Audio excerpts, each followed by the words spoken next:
이 시간에는 치앙마이 쌍깜팽 수공예 단지에 대해서 이야기를 나누어 보겠습니다. 내가 태국 치앙마이와 치앙라이에서 약 36년을 살아올 수 있었던 것은 지치고 힘들 때 찾아가면 삶의 교훈을 주는 장소들이 있었기 때문입니다. 그중 하나가 치앙마이 쌍깜팽 수공예 단지입니다. 장인들이 묵묵히 자기 일에 몰두하는 모습을 보며 위로와 깨달음을 얻었던 때가 많습니다. 약 27년 전입니다. 내가 한참 유색 보석의 신비함과 그 교훈에 매료되어 있을 때입니다.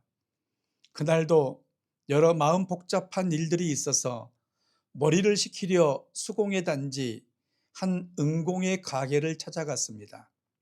한 장인이 주변의 관광객들의 소란에도 미동도 하지 않고 망치로 은덩이를 두드려 부조를 만드는 일에 집중하고 있었습니다. 그 장인의 솜씨를 보며 손아래 동서 이요한 화가가 그린 양치는 목자 성화를 떠올렸습니다. 그 그림을 저렇게 은이나 알루미늄 부조로 만들면 참 좋겠다는 생각이 들었습니다. 집으로 돌아와 그 성화가 인쇄된 달력을 가지고 다시 그 장인을 찾아갔습니다. 나는 그 그림을 장인에게 보여주며 이 그림도 은이나 알루미늄 부조로 만들 수 있느냐고 물었습니다. 그 장인은 얼마든지 할 수 있다고 했습니다. 하지만 이 그림에 대한 영감이 없어서 하지 않겠노라고 거절했습니다. 내가 당신의 월급이 얼마냐고 물었더니 5,000바트라고 했습니다. 나는 그것의 2배를 당신에게 드릴 테니 좀 해달라고 부탁했습니다. 그러자 이 장인이 들고 있던 망치를 내려놓고 정색을 하며 말했습니다.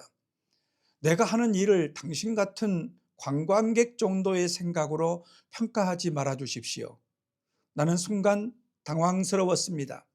정중히 사과한 뒤 가게 사장을 찾아가 이 장인과 좀 대화를 나눌 수 있도록 시간을 달라고 양해를 구했습니다.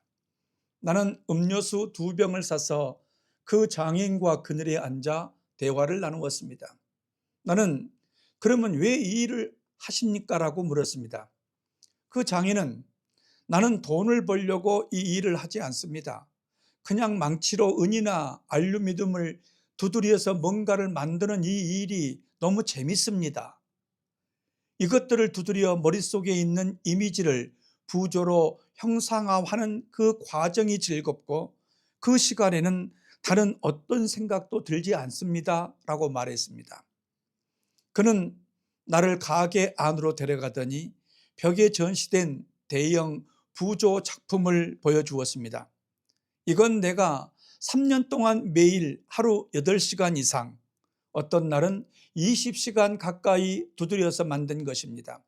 관광객들이 이 작품을 보며 감탄하는 모습을 볼 때마다 내가 하는 일에 대한 보람을 느낍니다. 라고 말했습니다.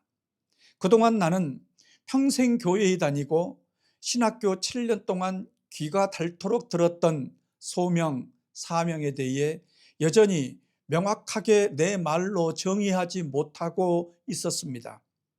그런데 그 장인의 이야기를 통해 성경이 말하는 사명, 소명이 무엇인지 내 말로 정리할 수 있게 되었습니다. 소명, 사명, 그것은 첫째, 소명, 사명은 세상의 물질적 가치로 평가할 수 없는 일이라는 것입니다. 돈을 많이 벌어 부귀영화를 누리기 위해서 하는 일이 아니라는 것입니다.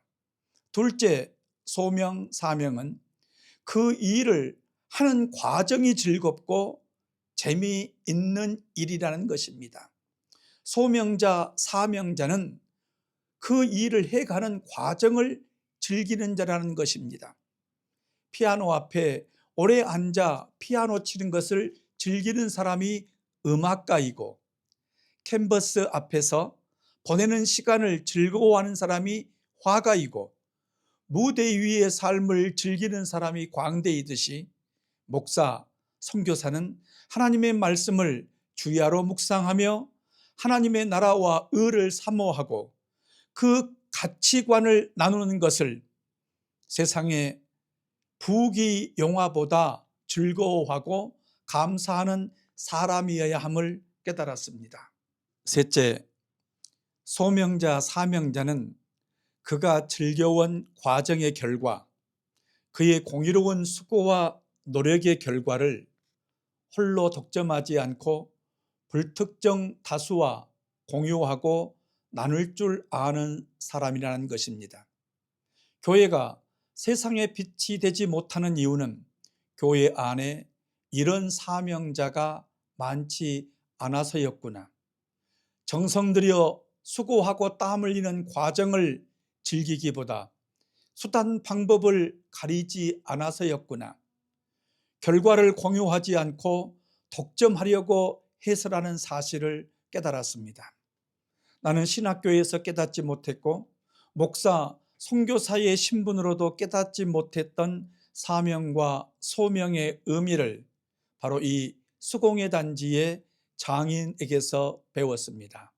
소명, 사명은 우리말 끼라는 말로 바꾸고 사명자, 소명자라는 말은 장인, 광대라는 말로 바꾸어 설명하면 훨씬 이해가 쉽겠다는 생각도 했습니다.